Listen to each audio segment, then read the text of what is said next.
Hi friends, ఈరోజు ఈ వీడియోలో శత్రు దేశాలకు ముచ్చెమటలు పట్టించి పాకిస్తాన్ లాంటి దారుణమైన ఉగ్రవాద సంస్థలను పెంచి పోషించే దేశాలకు నా దేశం కోసం ఏదైనా చేయడానికి నేను ఉన్నానంటూ సర్జికల్ స్ట్రైక్స్ లాంటి వీరోచితమైన నిర్ణయాలు తీసుకొని ఉగ్రవాదులు ఇండియా వైపు చూడటానికే భయపడే విధంగా చేసిన మరియు మన దేశ అభివృద్ధిని అంచెలంచెలుగా ప్రపంచానికి చూపించిన మన భారతదేశ ప్రస్తుత ప్రధాని నరేంద్ర మోదీ గారి గురించి, అలాగే ప్రధాని మోదీ మన దేశంలోనే కాదు ప్రపంచ దేశాల్లో ఎంతో గొప్ప పేరును తెచ్చుకున్నారు. ప్రపంచ దేశాల్లో ఉండే పెద్ద పెద్ద నాయకులకే కాదు, ఆ దేశాల్లో ఉండే సామాన్య ప్రజలకి సైతం మోదీ గారి గురించి తెలిసేంత క్రేజ్ని నరేంద్ర మోదీ గారు పెంచుకున్నారు. ఈ విధంగా మన దేశ ప్రధానిగా ఉన్నప్పుడే కాదు, గుజరాత్ సీఎంగా చేస్తున్న సమయంలో కూడా తనకంటూ ఒక గుర్తింపును తెచ్చుకున్నారు ప్రధాని మోదీ. అయితే అసలు ప్రధాని మోదీ ఇంత క్రేజ్ని ఎలా పెంచుకున్నారు? ప్రధాని మోదీజీ అంటే అగ్రదేశాల అధినేతలకు ఎందుకు అంత ఇష్టం ఏర్పడింది? శత్రు దేశాలు నరేంద్ర మోదీని చూసి ఎందుకు హడలెత్తిపోతున్నాయి? నరేంద్ర మోదీ గారి ఇన్ని విజయాల వెనుక గల సీక్రెట్స్ ఏమిటి? అలాగే ఎంతో మందికి తెలియని నరేంద్ర మోదీ గారి నిజ జీవితం గురించి, అలాగే ఒక టీ అమ్ముకునే మనిషి ప్రధానమంత్రి స్థాయికి ఏ విధంగా చేరుకున్నారు, అలాగే మోదీ గారు ప్రధాని అవ్వకముందు ఏమి చేసేవారు, అలాగే ఎవరికి తెలియని నరేంద్ర మోదీ యొక్క చీకటి చరిత్ర, ఇలాంటి ఇంకా చాలా విషయాల గురించి ఈ వీడియోలో తెలియజేస్తాను. ఈ వీడియో చాలా ఇంట్రెస్టింగ్ గా, ఇన్ఫర్మేటివ్ గా ఉండబోతుంది. కాబట్టి ఈ వీడియోని ఎక్కడ స్కిప్ చేయకుండా చివరి వరకు తప్పకుండా చూడండి. అలాగే మన ఛానల్ని ఇంకా మీరు సబ్స్క్రైబ్ చేసుకోబోతే వెంటనే ఛానల్ని సబ్స్క్రైబ్ చేసుకోండి. భారత ప్రధాని నరేంద్ర మోదీ. మోదీ గారి అసలు పేరు నరేంద్ర దామోదరస్ మోదీ. ఈయన పుట్టినది గుజరాత్ వాద్ నగర్లో. మోదీ ఫ్యామిలీ చాలా నిరుపేద కుటుంబం. ఆయన తండ్రి గారి పేరు దామోదరస్ ముల్చంద్ మోదీజీ, తల్లి పేరు హిరాబేన్. మోదీ పుట్టుకతోనే నిరుపేద కావడం వలన ఆయన చిన్నప్పటి నుంచి చూడని కష్టం అంటూ లేదు. మోదీ గారి తండ్రి గారికి ఒక చిన్న టీ స్టాల్ ఉండేది, అందులోనే మోదీ గారు పనిచేసేవారు. అలా కొంతకాలం తర్వాత మోదీ గారు తన సొంత టీ స్టాల్ ని ఏర్పాటు చేసుకున్నారు. ఇలా ఒక పక్క తన వ్యాపారాన్ని చేసుకుంటూనే చదువును కూడా కొనసాగించేవారు. కానీ చదువులో చాలా పూర్గా ఉండేవారు.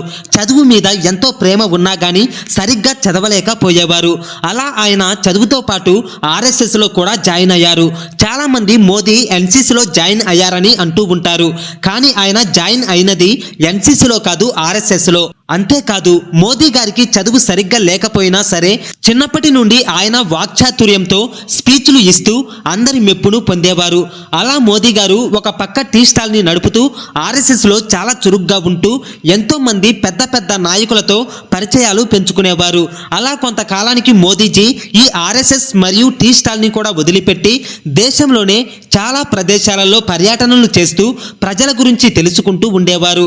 మళ్ళీ కొంతకాలం తర్వాత ఎంతో మంది నాయకుల యొక్క కోరిక మేరకు RSS లో మళ్ళీ తిరిగి జాయిన్ అయ్యారు. ఆ తర్వాత భారతీయ జనతా సంఘ్ అనే పేరు గల పార్టీలోనికి జాయిన్ అయ్యి ఎన్నో కార్యక్రమాలు చేసేవారు. ఎన్నో స్పీచ్లు ఇస్తూ జనాల్ని మోటివేట్ చేస్తూ ఉండేవారు. ఆ సమయంలోనే చాలాసార్లు అరెస్ట్ కూడా అయ్యారు మోదీ గారు. మోదీ గారు అందరికంటే భిన్నంగా ఉండేవారు. ప్రతి పనికి ముందే ఉండేవారు.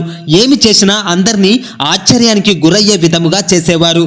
అందులో ఒక పని ఏమిటంటే 1977లో ఇందిరాగాంధీ గారు ప్రవేశపెట్టిన ఎమర్జెన్సీ సమయంలో దొరికిన ప్రతిపక్ష నాయకులను అరెస్టు చేసి జైల్లో బంధించేవారు. ఆ సమయంలోనే దేశంలో ఉండే RSS ను కూడా ఇందిరాగాంధీ గారు బ్యాన్ చేశారు.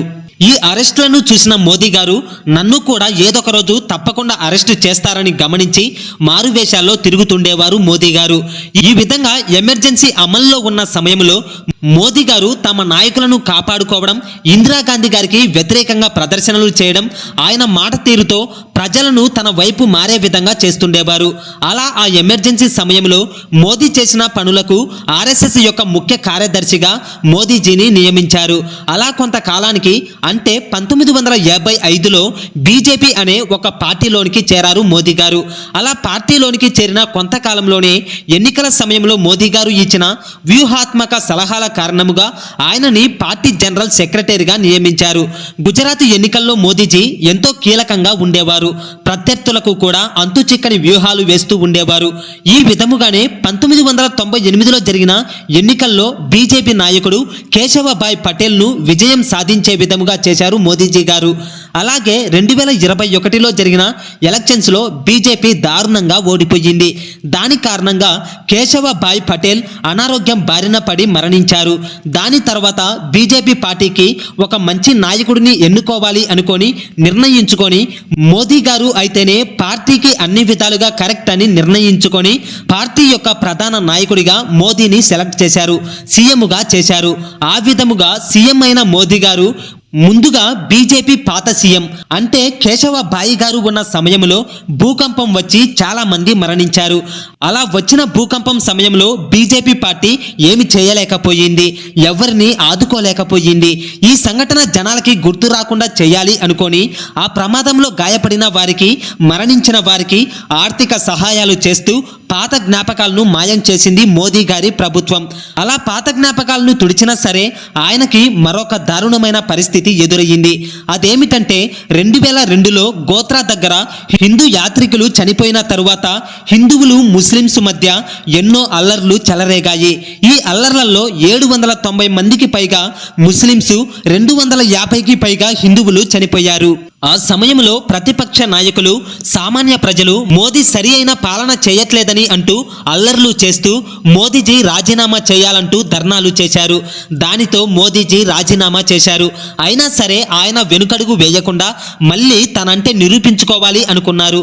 బీజేపీ పార్టీని మళ్ళీ గెలిపించాలని భావించారు. అనుకున్న విధముగానే గుజరాత్లోని మణినగర్ ప్రాంతం నుండి పోటీ చేసి ఆయన అనుకున్న విధముగానే గుజరాత్లో సీఎంగా విజయం సాధించి సీఎం కుర్చీని దక్కించుకున్నారు. అలా సీఎంగా ఆయన తక్కువ సమయంలోనే గుజరాత్లో డెవలప్మెంట్ మొదలు పెట్టారు. తనకంటూ ఒక ప్రత్యేక గుర్తింపుని సాధించుకున్నారు. ఆ తర్వాత 2007లో జరిగిన ఎలక్షన్స్లో కూడా విజయం సాధించి మూడోసారి గుజరాత్కి సీఎంగా ఎన్నుకోబడ్డారు మోదీ గారు. ఆ తర్వాత 2012లో కూడా మోదీ యొక్క హవానే కొనసాగింది. అంటే 2012లో కూడా విజయం సాధించారు మోదీ గారు. ఈ విధముగా నరేంద్ర మోదీ 2002లో సీఎంగా ఎన్నుకోబడిన దగ్గర నుండి ఆయన గుజరాత్ను అన్ని విధాలుగా అంటే విదేశీ పెట్టుబడులు, కొత్త విద్యుత్ ప్రాజెక్టులు, నీటి పారుదల ప్రాజెక్టులు తీసుకొస్తూ అన్ని విధాలుగా గుజరాత్ డెవలప్మెంట్ అయ్యే విధంగా చేసేవారు మోదీ గారు. వీటన్నిటి కారణంగా మోదీజీ ఎన్నో పథకాలను, ప్రశంసలను కూడా పొందారు. ఆ తర్వాత మోదీజీ 2014లో గుజరాత్ సీఎంగా రాజీనామా చేశారు. ఎందుకంటే భారతదేశ 14వ ప్రధాని మంత్రిగా ఆయనే ఎన్నుకోబడ్డారు కనుక 2014 మే 26న ప్రధానమంత్రిగా నరేంద్ర మోదీ గారు బాధ్యతలు స్వీకరించారు. 2019లో కూడా నరేంద్ర మోదీ గారు భారీ మెజారిటీతో ప్రధానిగా ఎన్నుకోబడ్డారు. దేశానికి స్వతంత్రం వచ్చిన తర్వాత ఇంత భారీ మెజారిటీ సాధించిన పార్టీ మరేదీ లేదు. ఇంత మెజారిటీ రావడానికి గల కారణం మోదీ యొక్క ఆలోచనలు, ప్రణాళికలే. ఈ విధంగా నరేంద్ర మోదీ గారు కొత్త కొత్త పథకాలతో ప్రజలకు మరింతగా చేరువయ్యారు. ప్రతి పథకాన్ని మరియు ప్రతి సేవని కూడా ప్రతి ఒక్క వ్యక్తికి అందే విధముగా చేయడం, దేశంలో ఇప్పటి వరకు ప్రధానులుగా చేసిన ఎవరు చేయలేని పనులు చేస్తూ మన దేశానికి ఒక మంచి పేరును తీసుకొని వచ్చారు నరేంద్ర మోదీ గారు. ఆయన చేసిన ఎన్నో పనుల్లో జనాల మనసులను దోచుకున్న పనులు కొన్ని ఉన్నాయి. జమ్మూ కాశ్మీర్ విషయంలో నరేంద్ర మోదీ కొండ బద్దలు కొట్టే విధముగా అది భారత్ భూభాగమే అని ఆర్టికల్ 370ని రద్దు చేశారు. అలాగే భారతదేశంలోనికి అతి సులభంగా చొరబడి దేశ ప్రజలను మరియు దేశ రక్షణగా ఉండే బలగాలను చాలా సులభంగా చంపి పారిపోయే ఉగ్రవాద సంస్థలను వెతికి మరి పాకిస్తాన్ భూభాగంలోనికి వెళ్ళి కొన్ని వందల మంది ఉగ్రవాదులను చంపించి భారత్తో పెట్టుకుంటే ఎవరికైనా ఇదే గతి పడుతుంది అని హెచ్చరించే విధముగా చేశారు మోదీ గారు. దానితో ఉగ్రవాద చొరబాట్లు క్రమంగా తగ్గిపోయాయి. మరియు పాకిస్తాన్ లాంటి దొంగ దేశాలకు ఇండియా అంటే భయం మొదలయ్యింది. అంతేకాదు ఇండియాను డిజిటలైజ్గా అగ్రదేశాలకు సైతం పోటీగా తయారు చేశారు. ఇండియా ఆర్మీ యొక్క పవర్ని పెంచి అగ్రదేశాల జాబితాల్లోకి చేరేలాగా చేశారు. అనేక దేశాల పర్యటనలు చేస్తూ విదేశీ పెట్టుబడులు వచ్చే విధంగా మరియు అనేక దేశాలతో మంచి సంబంధాలు ఏర్పాటు చేసుకొని చైనా లాంటి దేశాలకు చెక్కు పెట్టే విధముగా మోదీ ముందడుగులు వేశారు. అనుకున్న విధముగానే పనులు చేస్తూ భారత్ అంటే తెలియని వారికి కూడా భారత్ గురించి తెలిసే విధముగా చేశారు మోదీ గారు. భారత్తో స్నేహపూర్వకంగా సంబంధాల కోసం ఎన్నో దేశాలు వచ్చే విధముగా చేశారు. భారత్ కూడా అగ్రదేశాలతో పోటీగా అన్ని చేయగలదు అని నిరూపించారు మోదీ గారు. ఇంకా చాలా విధాలుగా ఇండియా యొక్క ఖ్యాతిని పెంచుతూ మోదీ గారు పాలన చేశారు, చేస్తూనే ఉన్నారు. అదే విధముగా వీటితో పాటు ఇండియాలో ఈయన చాలా మాటల్ని ఎదుర్కొంటూ ఉన్నారు. అవేమిటంటే రాఫెల్ యుద్ధ విమానం ఒప్పందంలో కుంభకోణాలు చేశారు అని, మరియు అదానీ లాంటి వారిని కాపాడుతూ వస్తున్నారని, ఆయనతో ఎన్నో కుంభకోణాలకు పాల్పడుతున్నారని, హిందువులకి మాత్రమే ప్రత్యేకతను చూపుతున్నాడని ఇంకా చాలా మాటల్ని ఎదుర్కొంటున్నారు. కానీ ఇవన్నీ ఎంతవరకు నిజమనేది ఎవరు చెప్పలేరు. ఎందుకంటే అవి కేవలం నోటి మాటలు మాత్రముగానే ఉన్నాయి. ఇక ఇవన్నీ పక్కన పెట్టి నరేంద్ర మోదీ గారి పర్సనల్ లైఫ్ గురించి చూసినట్లయితే ఆయనకి పెళ్లి జరగలేదని కొంతమంది అంటే, పెళ్లి అయినా కానీ భార్యను వదిలేశారని కొంతమంది అంటుంటారు. అయితే నిజానికి 13 సంవత్సరాల వయసు ఉన్న సమయంలోనే జశోదా బెన్ అనే ఆమెతో నిశ్చితార్థం జరిగింది. ఆ తర్వాత నరేంద్ర మోదీ గారికి 18 సంవత్సరాల వయసు నిండిన తర్వాత ఆమెతో పెళ్లి కూడా జరిగింది. కానీ కొంతకాలానికి వారిద్దరూ విడిపోయారు. ఆ తర్వాత ఎప్పుడు కూడా కలవలేదు. దాని కారణంగానే మోదీ గారు ఎక్కువ శాతం ఆశ్రమాల్లోనే జీవించారు. దీని కారణంగా ఆయనకి ఎక్కువగా డిసిప్లిన్ మరియు డెడికేషన్ చాలా అలవాటు పడ్డాయి.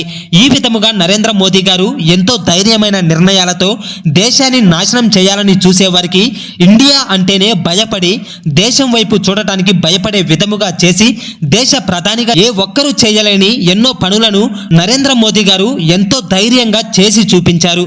దేశ అభివృద్ధిని అంచెలంచెలుగా ప్రపంచానికి చూపిస్తున్నారు మోదీజీ. ఈ విధముగా మోదీ గారు ఎంతో గొప్ప పాలన అందిస్తూ దేశం కోసం ఎంతో కృషి చేస్తున్నారు. ఫైనల్ గా నా చిన్న అభిప్రాయాన్ని తెలియజేస్తాను. ప్రస్తుతం కొద్దిమంది మోదీజీ ఎన్నో కుంభకోణాలను చేస్తున్నారని, డబ్బును కూడా కూడబెట్టుకుంటున్నారని వాదిస్తున్నారు. కానీ ఆయన డబ్బు దేనికి కూడబెడతారు? ఆయనకి పిల్లలు లేరు. ఉన్న తల్లి కూడా ఈ మధ్య కాలంలోనే మరణించారు. ఇక ఆయన దేనికి డబ్బును కూడబెడతారు? ఆయన నిజంగా డబ్బులు కూడబెట్టుకొని ఏమి చేసుకుంటారనేది అందరూ ఆలోచించాలని నా అభిప్రాయం. మరియు ఈ వీడియో చూశాక మీ అభిప్రాయాన్ని కూడా కామెంట్ చేయండి, లైక్ చేసి సబ్స్క్రైబ్ చేసుకోండి.